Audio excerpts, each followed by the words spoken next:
Hello, इस video में हम देखेंगे 2024 में जो ऑपरेशन रिसर्च फर्स्ट का पेपर हुआ था एमएससी सेकंड सेम के लिए उसी का सलूशन। तो देखते हैं। देखिए फर्स्ट क्वेश्चन, यहाँ पर आप s ऐड करेंगे, s1 इक्वल टू यहाँ पर 5 लिखा है तो 5 लिखेंगे, तो यह उसको यहीं रखिए, बाकी को उस साइड, तो इसका ऑप्शन फर्स्ट सही है। यहाँ पर देखिए सेकंड ये थियोरेटिकल क्वेश्चन है, इसका सब सही होगा, आप पढ़ेंगे तो समझ में आएगा। इसमें ऑप्टिमाइज होगा।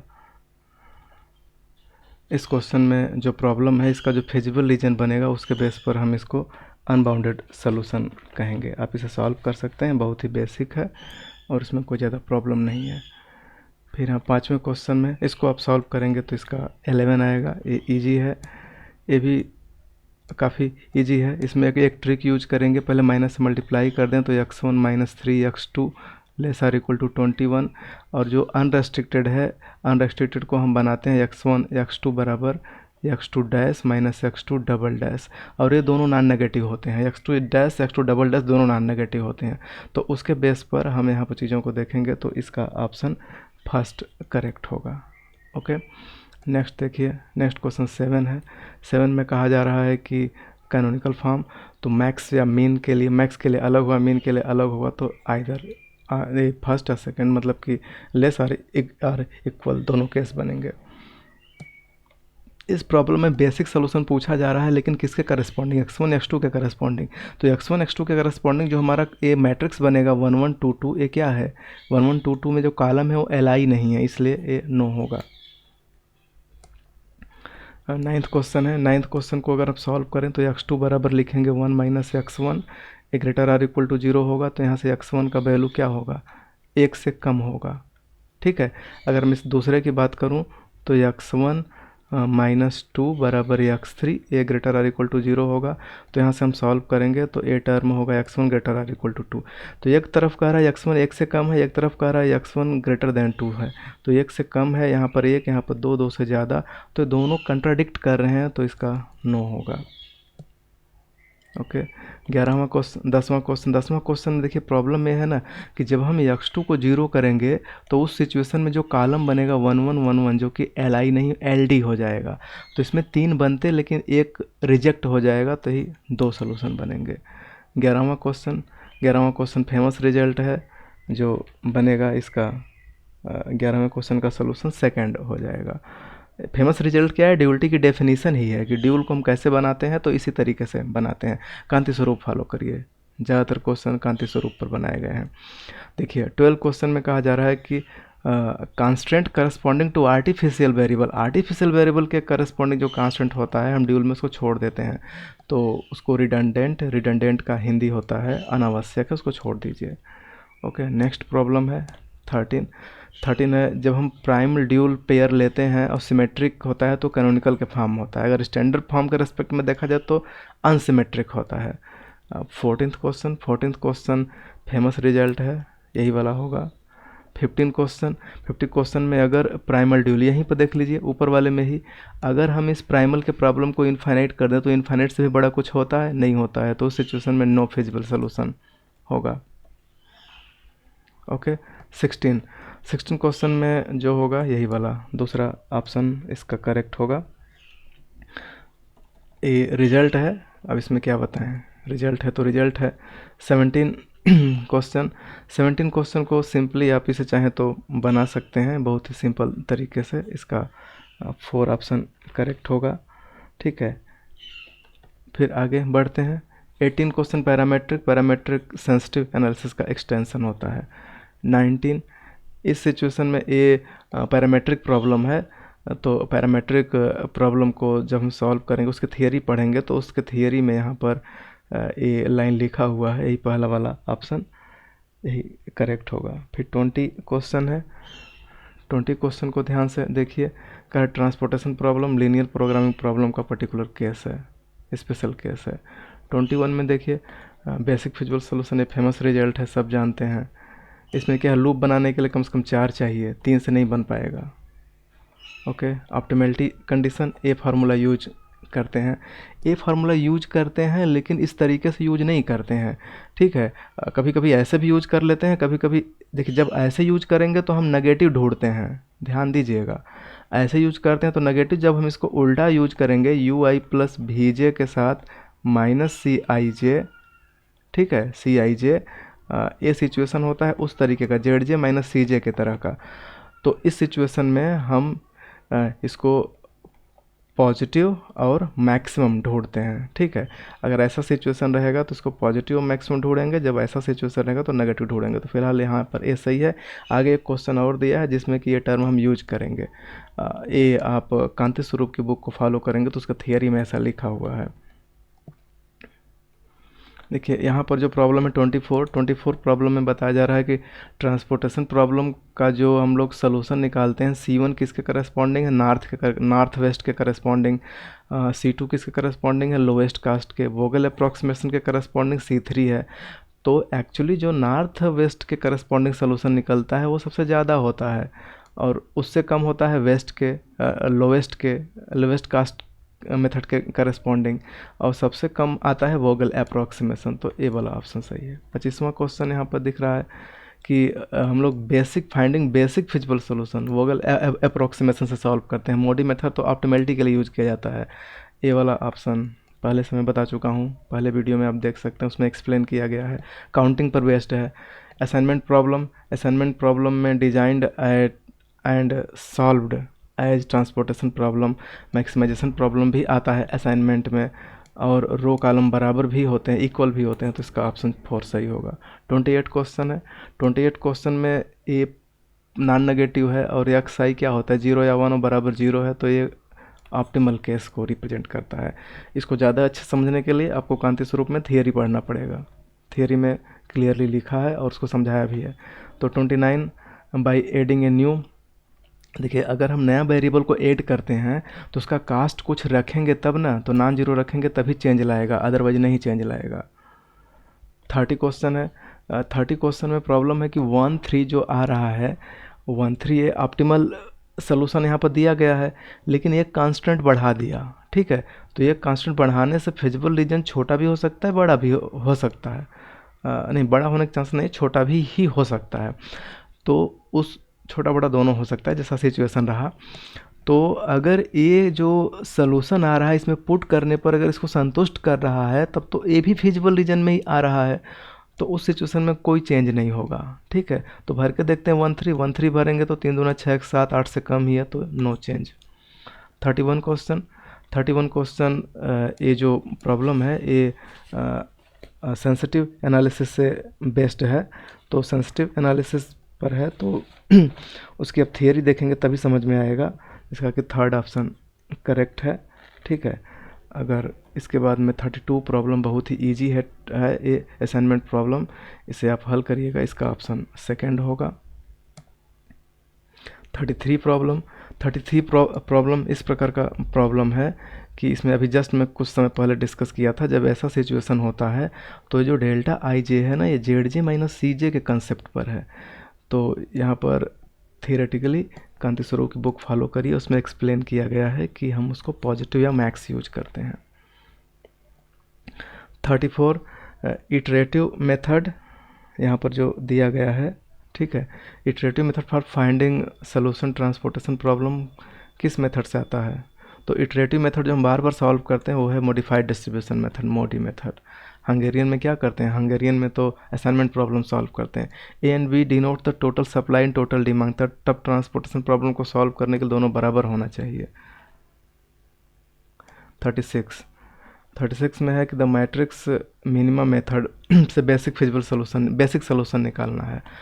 तो बेसिक फिजिबल सोल्यूशन निकालने के लिए देखिए इसमें क्या है, एक चीज़ कॉमन यहाँ पर दिख रहा है, वो ए कि जैसे पहले में क्या है 2 3 5 2 7 8 9 यहाँ दिख रहा है, लेकिन बाकी में 2 2 4 3 7 1 8 2 10, इसमें भी 10। तो ट्रांसपोर्टेशन प्रॉब्लम तो बैलेंस प्रॉब्लम होता है, तो उस सिचुएशन में जो बेस्ट सोल्यूशन की अगर हम बात करें तो बेस्ट सोल्यूशन ये तो नहीं होगा क्योंकि इसमें कम है और ये दोनों हैं, तो इन्हीं के बेस पर मैं सोच पा रहा हूँ जैसा कि, तो उसके बेस पर देखिए जो 13 है, 13 पर 2 है, तो 13 पर देखिए क्या है, 13 पर 20 है, 13 पर 20 है। ओके, और यहाँ पर 2 यूनिट है, तो 20 दूना कितना हो जाएगा, 40 हो जाएगा। और 22 पर क्या है, 12, 22 पर तो 12 3 या 36 हो जाएगा। बाकी तो यहाँ पर तो सेम है बाकी दो जगह पर, लेकिन ये 13 में 3 है तो यहाँ 60 हो जाएगा, और 2 है तो 12 दूना 24। इन दोनों को जोड़ देंगे तो ये टर्म जो बनेगा 60 20 80 4 84 हो जाएगा। ये क्या हो जाएगा, ये हो जाएगा 40 30 70 6 76। तो ये कम है, तो मैट्रिक्स मिनिमम में ये ज़्यादा करेक्ट है। How many form are there for revise simplex method. देखिए रिवाइज सिंप्लेक्स मेथड अभी तक जो हम लोग पढ़े थे वो केवल एक ही फॉर्म पढ़े थे, क्योंकि एक ही बुक फॉलो किए थे। फिर जब ये क्वेश्चन बना तो मैं बहुत सारी किताबों को देखा, तो वहाँ पर पता चला कि रिवाइज सिंप्लेक्स मेथड को सॉल्व करने के लिए दो विधियाँ डेवलप की गई हैं। ये प्रगति प्रकाशन की एक किताब है जिसमें कि एक्सप्लेन किया गया है, तो इसमें दो विधियाँ होती हैं। अब दोनों विधियों पर भी क्वेश्चन बनाया गया है, जैसे कि जो यहाँ पर कहा जा रहा है कि स्टैंडर्ड फॉर्म सेकंड में क्या यूज करते हैं। तो स्टैंडर्ड फॉर्म जो सेकंड में हम यूज करते हैं वो हम यूज करते हैं 2 फेज मेथड, ठीक है। और 39 यहाँ पर कह रहा है कि in standard form first revise simplex method objective function, objective function भी एक कांस्टेंट की तरह ट्रीट करता है। ओके, लेकिन यहाँ पर एक चीज़ और है कि एक टर्म और लिखा है कि in standard form first of revised simplex method the objective function is also treated as an additional। तो वो ऑब्जेक्टिव फंक्शन की भी तरह ट्रीट करता है और कांस्टेंट, तो इसका दोनों ऑप्शन सही होगा। 40 question, number of additional constant in standard second form revise simplex method. इसमें जो कांस्टेंट होते हैं वो 2 हो जाते हैं। अब आप इसकी थियरी देखेंगे तब ज़्यादा क्लियर होगा। Dual simplex algorithm was discovered by C.E. Lemke।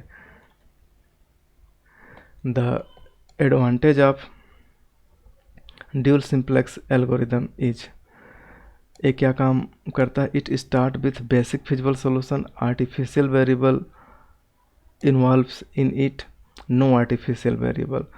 तो अब simplex advantage of dual simplex method में आर्टिफिशियल वेरिएबल यूज नहीं होता है, ठीक है, आप ये देखे होंगे। 43 क्वेश्चन में कहा जा रहा है कि इफ़ नो फाइनाइट ऑप्टिमम का मतलब ऑप्टिमम इनफाइनाइट हो जाए, ऑप्टिमम इनफाइनाइट का मतलब ऑप्टिमम अनबाउंडेड हो जाए। जब ऑप्टिमम अनबाउंडेड हो जाता है प्राइमल का, तब ड्यूल क्या होगा, वही no feasible solution,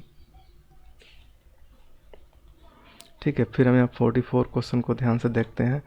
which of the following method is use to resolve degeneracy.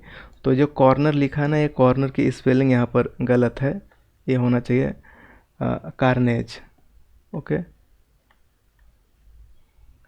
इसे कार्नेज के नाम से जाना था। कार्नेज एक मैथमेटिशियन थे। कार्नेज पर्टर्वेशन मेथड, इस मेथड का यूज किया जाता है। ये आपको प्रगति प्रकाशन में मिलेगा। यहाँ पर देखिए in the following LPP degeneracy occurs at. तो देखिए डिजनरेसी 2 बिंदुओं पर अकर होता है, एक तो बिगिनिंग में एक तो बीच में। तो बिगिनिंग में अकर करने के लिए बेसिक फिजिबल सोल्यूशन में एक जो सोल्यूशन है वो 0 हो जाए।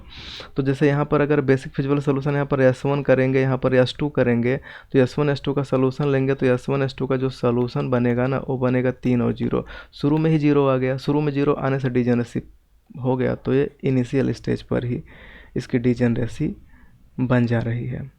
ओके, नेक्स्ट क्वेश्चन है जो कि इस क्वेश्चन का सबसे सिंपलेस्ट क्वेश्चन है, तो ये है, इसे आप चेक कर लीजिएगा।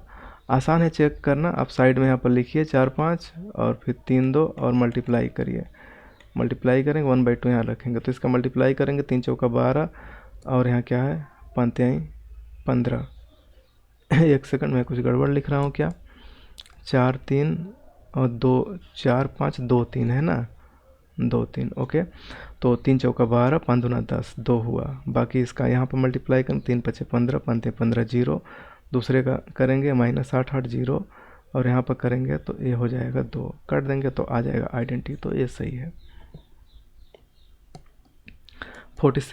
47 क्वेश्चन है कि हाउ मैनी आर्टिफिशियल वेरिएबल इसमें प्रेजेंट होगा। तो देखिए यहाँ पर -s1 करेंगे प्लस a करेंगे, और इसको क्या काम करेंगे, इसमें जो प्रॉब्लम है, चूँकि प्रॉब्लम मैक्स का है तो लेस होना चाहिए, लेकिन ये दिया है तो हम इसे माइनस से मल्टीप्लाई कर सकते हैं। जैसे कि माइनस करेंगे तो x1 minus x2 laser equal to 3 हो जाएगा, तो प्लस s2 से ही काम चल जाएगा।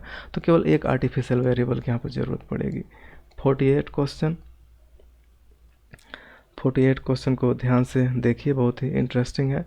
If all element in the column of incoming vector in the simplex table of LPP are negative or 0, then solution of LPP will be। ठीक है, तो ये एक थियरम है। जब आप सिंप्लेक्स मेथड को बिगिनिंग में पढ़ते हैं तो वहाँ पर ये रूल आता है जिसमें कि दिखाया जाता है कि वो अनबाउंडेड हो जाएगा। 49 क्वेश्चन, यहाँ पर कहा जा रहा है कि big M method M stand. तो स्वाभाविक सी बात है, बहुत लार्ज पॉजिटिव प्राइस होता है। ठीक है, माइनस बाद में लगाते हैं, माइनस से हम करते हैं, लेकिन ऐसे यही होता है, वेरी लार्ज पॉजिटिव प्राइस। 50वां क्वेश्चन है, in simplex method the each iteration moves toward optimum maintaining feasibility. Feasibility को मेंटेन करते हुए आगे की ओर बढ़ता है। ठीक है, यहाँ moves toward feasibility maintaining optimality नहीं, फिजिबिलिटी को मेंटेन करता है, ऑप्टिमलिटी की ओर मूव करता है। अगर ऑप्टिमलिटी में अगर मेंटेन करे तो हर बार जेड माइनस सी जे पॉजिटिव ही आए, लेकिन ऐसा होता नहीं है।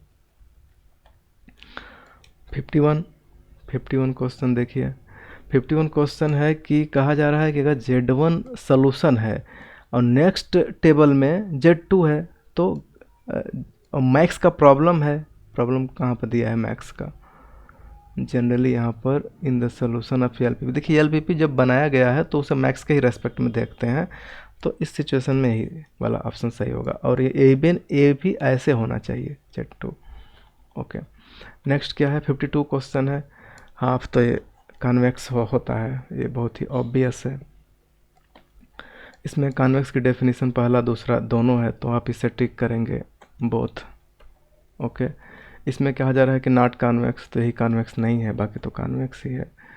55 क्या है, has two optimum solution then it has. LPP has two optimum solution then it has two solution, has two optimum solution then it has. अच्छा देखिए, किसी भी LPP के पास अगर दो सोल्यूशन हो गए तो उनको मिलाने वाली लाइन के हर बिंदु पर सोल्यूशन होगा, तो या तो एक होगा या तो इनफाइनाइट होगा, तो इनफाइनाइट नंबर ऑफ सोल्यूशन हो जाते हैं। x1 x2 two optimum solution LPP then which of the following is true. तो ए भी सोल्यूशन हो जाएगा, क्योंकि इसका जो कोफिशिएंट है 1/3 2/3 जोड़ देंगे तो 1 हो जाएगा। ओके, यहाँ पर देखिए मतलब 1 होने से वो कॉन्वेक्स हो जाएगा, कॉन्वेक्स सेट में चला जाएगा। One of the basic solution of the following. तो देखिए इसमें एक प्रॉब्लम है, पहले आप किसी प्रॉब्लम, इसमें पहले को भी आप पहले में संतुष्ट कराइए।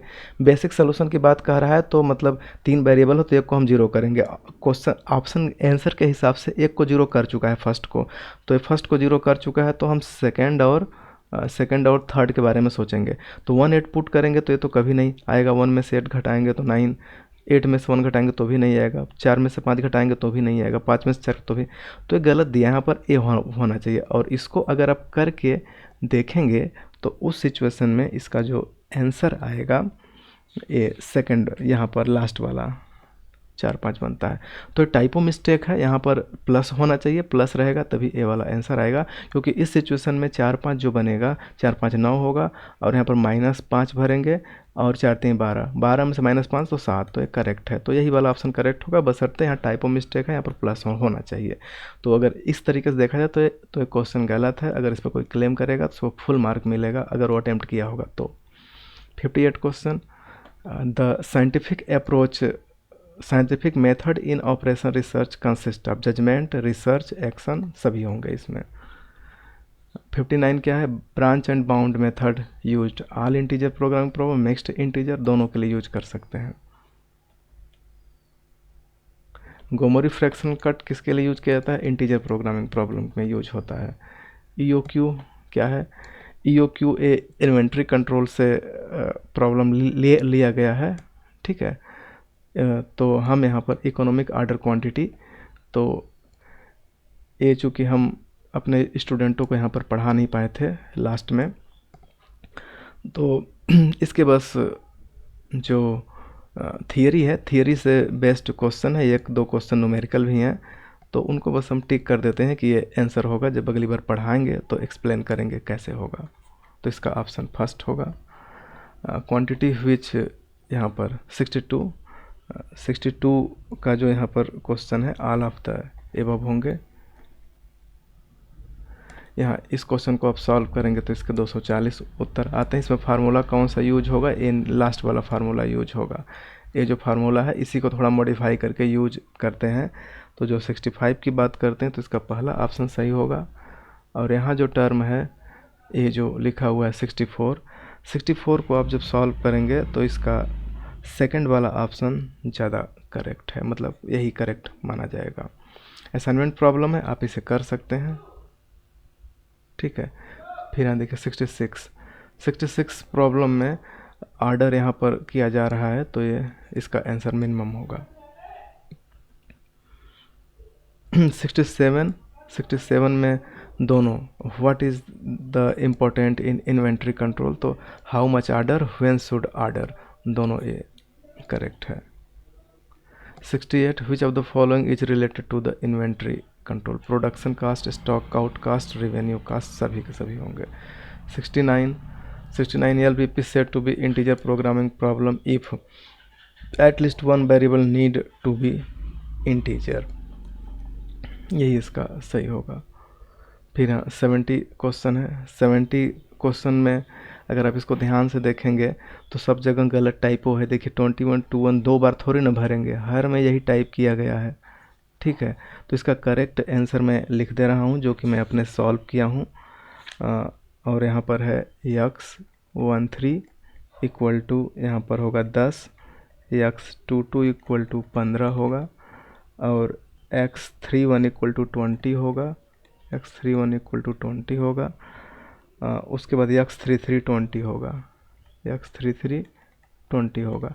तो इसमें कोई मैच नहीं करा तो उसे नन ऑफ दीज मारिए। एक ऑप्शन दिया हुआ है जो आपके फेवर में है।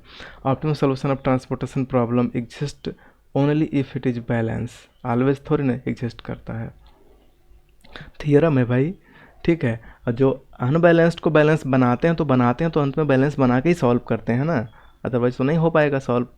72 क्वेश्चन बहुत ही इजी है, आप इसे सॉल्व कर सकते हैं।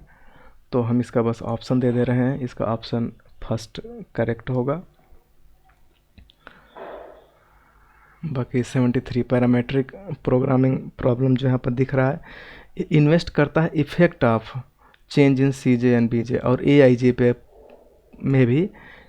चूँकि जो हमारी प्रॉब्लम होती है max Z equal to C transpose AX subject to में AX less or equal to B और XI greater or equal to 0, तो इसे बहुत जगह मतलब किसी भी देखिए पैरामेट्रिक प्रॉब्लम या सेंसिटिव एनालिसिस वो करता क्या है कि इफेक्ट का चेंज करता है। वैसे पैरामेट्रिक प्रोग्रामिंग प्रॉब्लम में सिर्फ आप C और B पढ़ेंगे, लेकिन सेंसिटिव एनालिसिस में बहुत जगह चेंज कर, C में भी चेंज कर सकते हैं, B में भी चेंज कर सकते हैं। और चेंज करने पर क्या इफेक्ट होगा उसके सोल्यूशन में, A के अंदर बैठे हुए होते हैं AIJ, उनमें भी चेंज कर सकते हैं, XI को बढ़ा सकते हैं या घटा सकते हैं, कांस्टेंट को बढ़ा घटा सकते हैं, और उसका पर्टिकुलर केस है पैरामेट्रिक प्रोग्रामिंग प्रॉब्लम। तो इसका ऑप्शन थर्ड सही है। 74 कह रहा है कि simplex method was developed by, तो ये तो फेमस हैं जॉर्ज डैंचिंग, 1947 में इसकी खोज किए थे, डेवलप किए थे। खोज तो खोज नहीं कर सकते, ये डेवलपमेंट ही कहेंगे, तो डेवलप किया गया था। 75 क्वेश्चन बहुत ही फेमस, ड्यूल ऑफ प्राइमल, तो प्राइमल का ड्यूल करेंगे तो क्या बन जाएगा, ड्यूल हो जाएगा, ड्यूल का फिर से ड्यूल कर देंगे प्राइमल बन जाएगा, ठीक है। तो वीडियो अंत तक देखने के लिए धन्यवाद। आप अपने कमेंट हमें दे सकते हैं, सुझाव भी दे सकते हैं। कहीं पर कोई क्वेश्चन अगर दुर्भाग्य से गलत मैंने एक्सप्लेन कर दिया तो उसको ज़रूर आप बताएं, ताकि मैं अपने टीचिंग स्टाइल और अपने नॉलेज दोनों में इम्प्रूव करूं। तो धन्यवाद। देखने के लिए। मिलते हैं फिर नेक्स्ट वीडियो में।